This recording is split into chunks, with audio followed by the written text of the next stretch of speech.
ಎಲ್ರು ಯಾಕೆ ಇಷ್ಟೊಂದು ಎಕ್ಸೈಟ್ ಆಗಿದ್ದೀರಾ? ನಾನೇ ಹೇಳ್ತೀನಿ. ಬೇಗ ಹೇಳೋಣ, ನಮ್ಮೆಲ್ರಿಗೂ ಕ್ಯೂರಿಯಾಸಿಟಿ ತಡೆಯಕ್ ಆಗ್ತಾ ಇಲ್ಲ. ಝಾನ್ಸಿ ಮೇಡಮ್ ಅವ್ರ ತಾತ ನನಗೆ ಫೋನ್ ಮಾಡಿದ್ರು, ನನ್ನ ಮನೆಗೆ ಬರಕ್ ಹೇಳಿದ್ದಾರೆ. ಇವತ್ತು ಝಾನ್ಸಿ ಮೇಡಮ್ಗೆ ಎಲ್ಲ ಸತ್ಯನೂ ಹೇಳಿ ಅವರು ನನ್ನವರು ಅಂತ ಅರ್ಥ ಮಾಡಿಸ್ತಾರಂತೆ.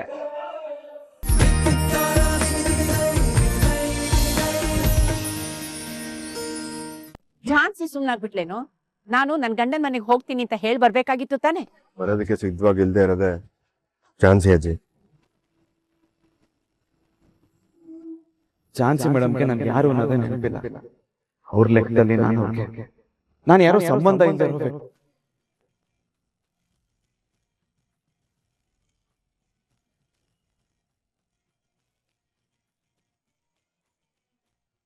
ಏನೋ ಹೇಳ್ತಾ ಇದೀಯಾ? ಹೌದು ಅಜ್ಜಿ, ಝಾನ್ಸಿಗೆ ಅವತ್ತಾಗಿದ್ದ ಆಕ್ಸಿಡೆಂಟ್ ಇಂದ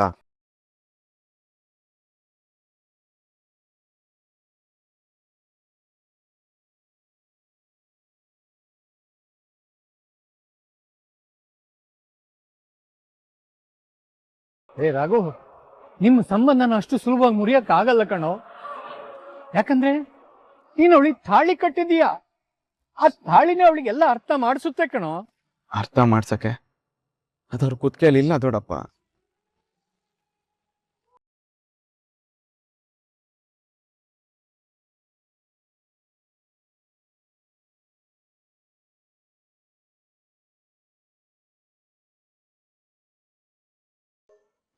ಅದು ನನ್ನ ಹತ್ರನೇ ಇದೆ ದೊಡ್ಡಪ್ಪ. ಅವತ್ತವರಿಗೆ ಆಪರೇಷನ್ ಮಾಡ್ಬೇಕು ಅಂತ ಹೇಳಿ ಅವ್ರ ಕೊಳ್ಳಲ್ಲಿದ್ದ ತಾಳಿನ ನನಗ್ ಕೊಟ್ಟಾಗ್ಲೇ ಆ ವಿಧಿ ನನ್ನ ಮತ್ತೆ ಅವ್ರ ಮಧ್ಯೆ ಇದ್ದ ಸಂಬಂಧನ ದೂರ ಮಾಡ್ಬಿಡ್ತು ಅಂತ ಅನ್ಸತ್ತೆ. ಅಣ್ಣ, ವಿಧಿ ಅಷ್ಟು ಸುಲಭವಾಗಿ ನಿಮ್ಮಿಬ್ರನ್ನ ದೂರ ಮಾಡೋದೇ ಆಗಿದ್ರೆ ಇಷ್ಟೆಲ್ಲ ಪರೀಕ್ಷೆಗಳನ್ನ ಮೆಟ್ಟಿ ನಿಲ್ಲ ಅವಕಾಶನೇ ಕೊಡ್ತಾ ಇರ್ಲಿಲ್ಲ. ಮದುವೆ ಅನ್ನೋದು ಸ್ವರ್ಗದಲ್ಲೇ ನಿಶ್ಚಯ ಆಗಿರುತ್ತೆ. ಅದನ್ನ ಜಸ್ಟ್ ಒಂದು ಆಕ್ಸಿಡೆಂಟ್ ಹೇಗ್ ದೂರ ಮಾಡುತ್ತೆ? ಹುಚ್ಚಪ್ಪ, ದೂರ ಮಾಡ್ಬೇಕಂತ ಯಾರೆಲ್ಲ ಇಷ್ಟೆಲ್ಲ ಪ್ರಯತ್ನ ಪಟ್ಟಾಗ್ಲೇ ಯಾರಿಂದನೂ ದೂರ ಮಾಡಕ್ಕಾಗಿಲ್ಲ. ಇನ್ ಇವಾಗ ಆಗುತ್ತಾ? ನಿಮ್ಮಿಬ್ಬರ ಸಂಬಂಧ ಮಾನಸಿಕವಾಗಿ ತುಂಬಾ ದೃಢವಾಗಿರೋದು ಕಣೋ, ಮತ್ತೆ ಆಳವಾಗಿ ಬೇರೂರಿರೋದು ಕಣೋ. ಆದ್ರೆ ಅವ್ರ ಮನ್ಸಲ್ಲಿ ನಾನು ನಿಲ್ವಲ್ಲ ಅಜ್ಜಿ.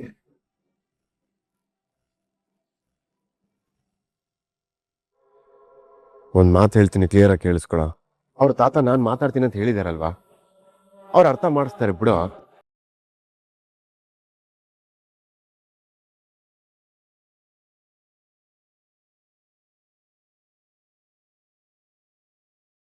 ನೋಡಮ್ಮ,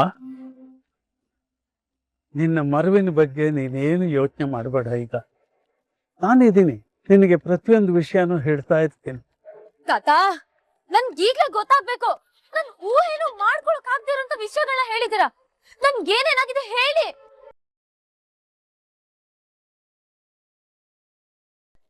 ಹಠ ಮಾಡಬೇಡ ಪುಟ್ಟಿ, ನಾನು ಹೇಳ್ತೀನಿ. ಮೊದಲಿಗೆ ನನ್ನ ಮಗಳು ತುಳಸಿ ಬಗ್ಗೆ ಹೇಳ್ತೀನಿ.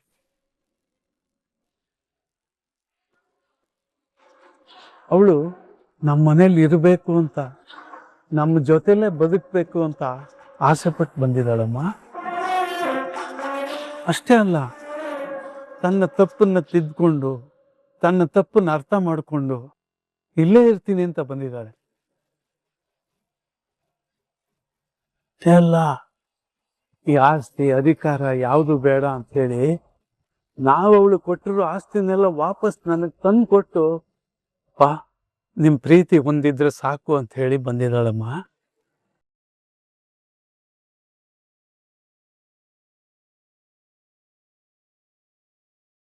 ಐ ಕಾಂಟ್ ಬಿಲೀವ್ ದಿಸ್ ತಾತ. ಅತ್ತೆ ಈ ಲೆವೆಲ್ ಬದಲಾಗಿದ್ದಾರೆ ಅಂದ್ರೆ ನೀನ್ ನಂಬ್ಲೇಬೇಕು ಝಾನ್ಸಿ. ನಿಮ್ಗಳಿಂದ ಎಲ್ಲ ದೂರ ಆಯ್ತು, ನಿಮ್ಮ ಪ್ರೀತಿ ವಿಶ್ವಾಸನೆಲ್ಲ ಕಳ್ಕೊಂಡು ನಾನ್ ದೊಡ್ಡ ತಪ್ಪು ಮಾಡಿದೆ ಅಂತ ನನಗ್ ರಿಯಲೈಸ್ ಆಯ್ತು. ಅದಕ್ಕೆ ನನಗೇನು ಬೇಡ, ಪ್ರೀತಿ ಒಂದೇ ಸಾಕು ಅಂತ ಇಲ್ಲಿಗೆ ಬಂದಿದ್ದೀನಿ ಝಾನ್ಸಿ. ಹೌದಮ್ಮ ಝಾನ್ಸಿ, ನನ್ನ ಮಗಳು ಸಂಪೂರ್ಣವಾಗಿ ಬದಲಾಗಿದ್ದಾಳೆ. ಅದನ್ನ ನೀನು ಒಪ್ಕೊಂಡಿದ್ಯಾ? ನಿಜವಾಗ್ಲೂ ನಂಗೆ ಇದೆಲ್ಲ ಮರ್ತೋಗಿದ್ಯಾ ಅನ್ನಿಸ್ತಿದೆ.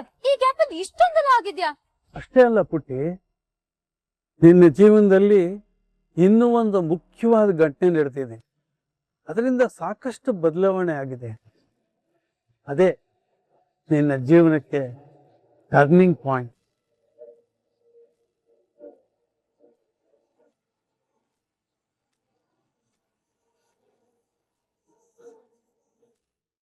ಹೌದಾ? ಅಂತ ಒಂದ್ ಘಟನೆ ನಡೆದಿದ್ಯಾ? ಅದೇನು ತಾತ? ಅದನ್ನ ಅಷ್ಟು ಸುಲಭವಾಗಿ ನಿಂಗೆ ಹೇಳಕ್ಕಾಗಲ್ಲ. ಅದೊಂದು ದೊಡ್ಡ ಬಿಗ್ ಬಿಗ್ ಸರ್ಪ್ರೈಸ್. ಸರ್ಪ್ರೈಸಾ? ಅದ್ ಏನು ಅಂತ ಹೇಳಿ ತಾತ. ನೋಡ್ಪುಟ್ಟಿ, ಆ ವಿಷಯ ನಾನು ಹೇಳ್ಬೇಕಾದ್ರೆ ಒಬ್ಬ ಮುಖ್ಯವಾದ ವ್ಯಕ್ತಿ ಬರಬೇಕು. ಅವ್ರ ಮುಂದೆನೆ ನಾ ಎಲ್ಲ ಹೇಳ್ಬೇಕು.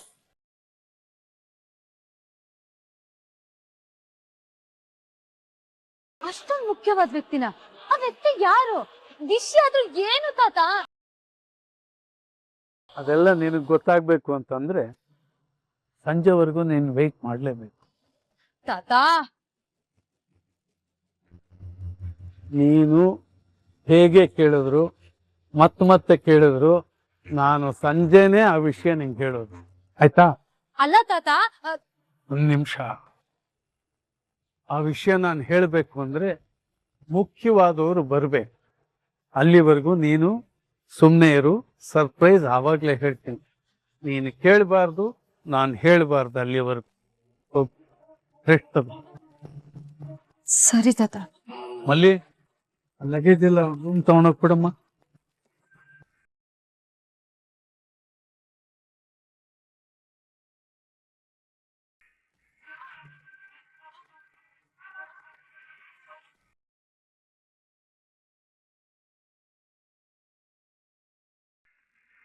ನೋಡ ರಘು, ಝಾನ್ಸಿ ಅವ್ರ ತಾತಗೆ ನೀವಿಬ್ರು ಜೊತೆಗಿರ್ಬೇಕು, ನೀವಿಬ್ರು ಸಂತೋಷವಾಗಿರೋದನ್ನ ನೋಡೋದಕ್ಕೆ ತುಂಬಾ ಆಸೆಯಿಂದ ಕಾಯ್ಕೊಂಡಿದ್ದಾರೆ ಕಣೋ.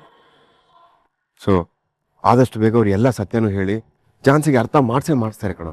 ನೀನ್ ಧೈರ್ಯವಾಗಿರೋ. ನೀನೇನೋ ಎಲ್ಲ ಹೇಳ್ತಾರೆ ಅಂತಿದ್ಯಾ ತರುಣ. ನೀನ್ ನಮ್ದಾಗೆ ಅವ್ರ ತಾತ ಹೇಳಿದ್ರು ಆ ಝಾನ್ಸಿ ನಂಬೇಕಲ್ಲ. ಏಯ್, ಎಂತ ಅಪ್ಶಕ್ನ ಮಾತಾಡ್ತೀಯ ನೀನು? ಅಲ್ಲಮ್ಮ ಮಂಜುಳಾ, ಸಾಕ್ಷಿ ಸಮೇತವಾಗಿ ಇವರು ಮದುವೆ ಆಲ್ಬಮ್ನ ತೋರಿಸಿ ಅವ್ರ ತಾತನೇ ಹೇಳಿದ್ಮೇಲೆ ಅದ್ ಹೇಗೆ ನಮ್ದೇ ಇರ್ತಾಳೆ? ನೀನೇ ಹೇಳು. ಹಾಗಲ್ಲ ಬಾವಾ, ನಮ್ದೇ ಹೋದ್ರೆ ಏನ್ ಮಾಡೋದು ಅಂತ ಹೇಳ್ದೆ ಅಷ್ಟೆ. ಅಮ್ಮ, ಅವ್ರಿಬ್ರು ಗಂಡ ಹೆಂಡತಿ ಅನ್ನೋದು ಇಡೀ ಜಗತ್ತಿಗೆ ಗೊತ್ತಿದೆ. ಅದನ್ನಂತೂ ಯಾರಿಂದನೂ ಮುಚ್ಚಿಡೋದಕ್ ಸಾಧ್ಯ ಇಲ್ಲ ತಾನೆ. ಅವ್ರು ನಂಬು ಅಂತವ್ರೆ ಸತ್ಯ ಹೇಳ್ದಾಗ ಯಾಕೆ ನಂಬಲ್ಲ? ನೋಡಪ್ಪ ರಾಘು, ನೀನ್ ಅವಳನ್ನ ಬಯಸ್ತಾ ಇದ್ಯಾ. ಅವಳು ನಮ್ಮ ಪಾಲಿಗೆ ಇನ್ನಿಲ್ಲ, ಅವಳ ಕತೆ ಮುಗ್ದೇ ಹೋಯ್ತು ಅಂತಿರುವಾಗ ನೀನ್ ಅವಳನ್ನ ಸಂಕಲ್ಪ ಮಾಡಿ ಉಳಿಸ್ಕೊಂಡಿದ್ಯಾ. ಅದ್ಮೇಲೆ ಅವಳು ಹೇಗೋ ನೆನಪಾಗೋದಿಲ್ಲ. ಆ ದೇವ್ರು ಅವಳಿಗೆ ಮರುಜನ್ಮ ಕೊಟ್ಟಿದ್ದಾನಂದ್ರೆ ಅದು ನಿನಗೋಸ್ಕರ. ನೋಡು, ನೀನು ಚಿಂತೆ ಮಾಡ್ಬೇಡ, ಅವಳಿಗೆ ನೆನ್ಪು ಬಂದೇ ಬರುತ್ತೆ. ಅಣ್ಣ, ನಿನ್ನ ಅದಕ್ಕೆ ಪ್ರೀತಿ ತುಂಬಾ ಸ್ಟ್ರಾಂಗು.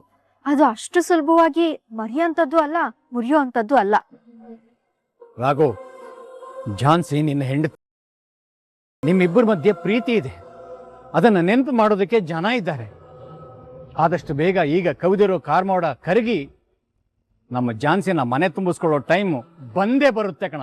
ಆ ಟೈಮ್ ಯಾವಾಗ ಬರುತ್ತೋ ಏನೋ. ಆ ದೇವ್ರು ನನ್ನ ಲೈಫಲ್ಲಿ ಆಟ ಆಡ್ತಿರೋದು ನೋಡಿದ್ರೆ ನನಗೆ ಯಾವ ವಿಷಯದ ಮೇಲೂ ಭರವಸೆನೇ ಇಲ್ದಂಗೆ ಹೋಗಿದೆ. ರಾಘು, ಒಂದ್ ನಿಮಿಷ ನಿಂತ್ಕೊಳ್ಳೋ. ಒಂದ್ ಸ್ವಲ್ಪ ತವನ ಒಂಟಿಯಾಗಿರಾಕ್ ಬಿಟ್ಬಿಡೋಣ. ಅವ್ನ ಮನ್ಸು ತಿಳಿಯಾಗೋವರೆಗೂ ನಾವ್ ಯಾರೋ ಅವನ್ನ ಡಿಸ್ಟರ್ಬ್ ಮಾಡೋದು ಬೇಡ.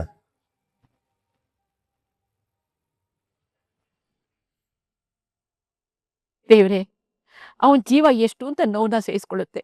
ಇಲ್ಲಿಗೆ ಕೊನೆ ಮಾಡು. ಆದಷ್ಟು ಬೇಗ ಅವರಿಬ್ಬರನ್ನ ಒಂದೇ ಮಾಡಪ್ಪ, ಒಂದೇ ಮಾಡು.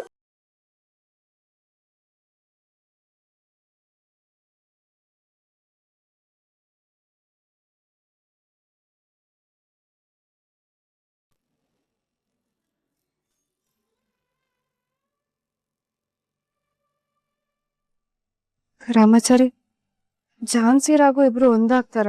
ಝಾನ್ಸಿಗೆ ಕಳ್ದೋಗಿರೋ ನೆನಪೆಲ್ಲ ವಾಪಸ್ ಬಂದು ಇದೆಲ್ಲ ಸರಿ ಹೋಗುತ್ತಾ?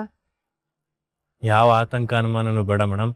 ಅವರಿಬ್ರು ಒಂದು ಹಾಗೆ ಆಗ್ತಾರೆ, ಎಲ್ಲ ಸರಿ ಹೋಗುತ್ತೆ. ಇಷ್ಟು ಕಾನ್ಫಿಡೆಂಟ್ ಆಗಿ ಹೇಗೆ ಹೇಳ್ತಿದ್ಯಾ ರಾಮಾಚಾರಿ? ಹೇಗೆ ನಂಗೆ ಗೊತ್ತಾಗಬೇಕಾ? ತಡ್ರಿ ಒಂದು ನಿಮಿಷ.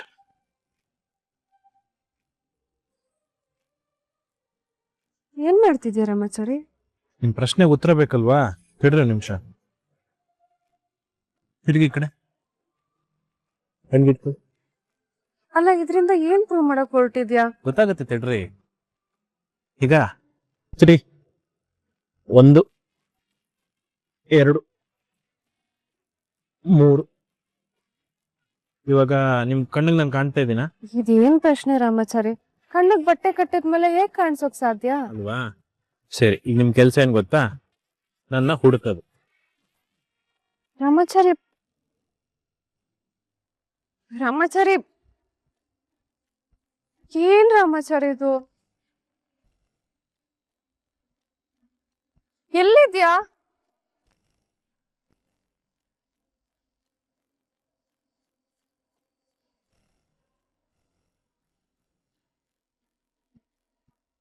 ರಾಮಾಚಾರಿ ಎಲ್ಲಿದ್ಯಾ?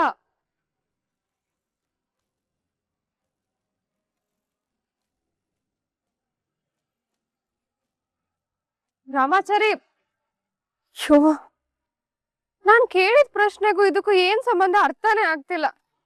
ಎಲ್ಲಿದ್ಯಾ ರಾಮಾಚಾರಿ ನೀನು?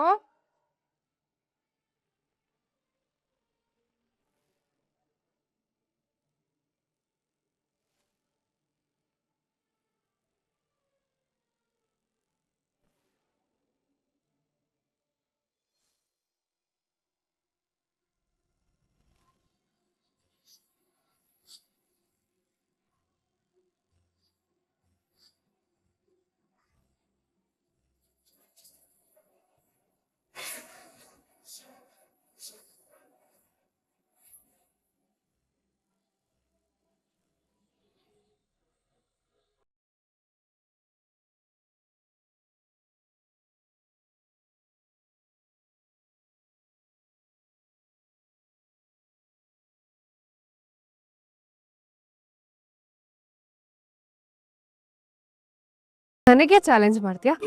ನೋಡ್ದ ನಾನು ಹೇಗ್ ನಿನ್ನ ಕಂಡಿಡ್ದೆ? ಈಗ ನಾನು ನಿಮ್ ಕಣ್ಣಿಗೆ ಬಟ್ಟೆ ಕಟ್ಟಿದ್ದೆ, ನಿಮ್ ಕಣ್ ಕಾಣ್ತಾ ಇರ್ಲಿಲ್ಲ, ಆದ್ರೂ ನಾ ಇಲ್ಲೇ ಇದ್ದೀನಿ ಅಂತ ಹೇಗೆ ಇಲ್ಲಿ ತನಕ ಬಂದ್ರಿ? ನಾನು ಒಂದ್ ಕ್ಷಣ ತಾಳ್ಮೆಯಿಂದ ಇದ್ರೆ ಸಾಕು. ನೀನ್ ಎಲ್ಲೇ ಇದ್ರು ನಿನ್ ಹೃದಯದ ಬಡಿತ ನನ್ ಕೇಳಿಸುತ್ತೆ ರಾಮಾಚಾರಿ. ಆ ಹೃದಯದ ಬಡಿತಾನೆ ನನ್ನನ್ನ ನಿನ್ನ ಹತ್ರ ಕರ್ಕೊಂಡ್ ಬಂತು. ಹಾಗೆ ಇವಾಗ ತಂಗಿ ನೆನಪಲ್ಲಿ ಮಾತ್ರ ಕತ್ಲಾವರ್ಸ್ಕೊಂಡಿರೋದು, ಹೃದಯಕ್ಕಲ್ಲ. ಆ ಹೃದಯದಲ್ಲಿರೋ ಪ್ರೀತಿಗೆ ರಾಗು ಹೃದಯದ ಬಡಿತ ಕೇಳುತ್ತೆ. ಆದ್ರೆ ಅದಕ್ಕೊಂದ್ ಸ್ವಲ್ಪ ಸಮಯ ಬೇಕು. ಈಗ ನನ್ನ ಹುಡುಕಕ್ ನೀವು ಇಷ್ಟ ಟೈಮ್ ತಗೊಂಡ್ರಲ್ಲ, ಹಾಗೆ ತಂಗಿ ತಾಳ್ಮೆಯಿಂದ ಇದ್ದಾಗ ಅವಳ ಹೃದಯನೇ ಅವಳ ಪ್ರೀತಿನ ಅವಳಿಗೆ ಅರ್ಥ ಮಾಡಿಸ. ಕ್ಷಣದಲ್ಲಾಗ್ಬೋದು, ದಿನಗಳು ತಗೋಬಹುದು, ಒಟ್ನಲ್ಲಿ ಏನೇ ಆದ್ರೂ ಖಂಡಿತ ಅವಳಿಗೆ ಗೊತ್ತಾಗೇ ಆಗತ್ತೆ. ಯಾಕಂದ್ರೆ ಮೆದ್ಲಿಗಿಂತ ಹೃದಯ ದೊಡ್ಡದು ಮೇಡಮ್. ಹಾಗಾಗಿ ರಾಗು ಹೃದಯದ ಬಡಿತ ಅವಳಿಗೆ ಕೇಳ್ಸೇ ಕೇಳ.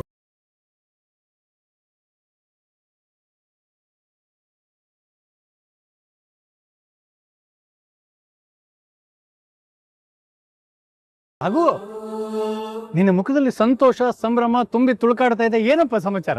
ರಾಘು, ಜಾನ್ಸಿ ಫೋನ್ ಮಾಡಿದ್ಲಾ? ಅವಳಿಗೆ ನಿನ್ ನೆನಪು ಬಂತಂತ? ಅವಳ ಮನೆಗೆ ಬರಕ್ ಒಪ್ಕೊಂಡೇನು? ಅಣ್ಣ, ಸಂಗೀತ, ಒಂದ್ ನಿಮಿಷ. ಎಲ್ರು ಯಾಕೆ ಇಷ್ಟೊಂದು ಎಕ್ಸೈಟ್ ಆಗಿದ್ದೀರಾ? ನಾನೇ ಹೇಳ್ತೀನಿ. ಬೇಗ ಹೇಳೋಣ, ನಮ್ಮೆಲ್ರಿಗೂ ಕ್ಯೂರಿಯಾಸಿಟಿ ತಡೆಯಕ್ ಆಗ್ತಾ ಇಲ್ಲ. ಝಾನ್ಸಿ ಮೇಡಮ್ ಅವ್ರ ತಾತ ನನಗ್ ಫೋನ್ ಮಾಡಿದ್ರು, ನನ್ನ ಮನೆಗ್ ಬರಕ್ ಹೇಳಿದ್ದಾರೆ. ಇವತ್ತು ಝಾನ್ಸಿ ಮೇಡಮ್ಗೆ ಎಲ್ಲಾ ಸತ್ಯನೂ ಹೇಳಿ ಅವರು ನನ್ನವರು ಅಂತ ಅರ್ಥ ಮಾಡಿಸ್ತಾರಂತೆ.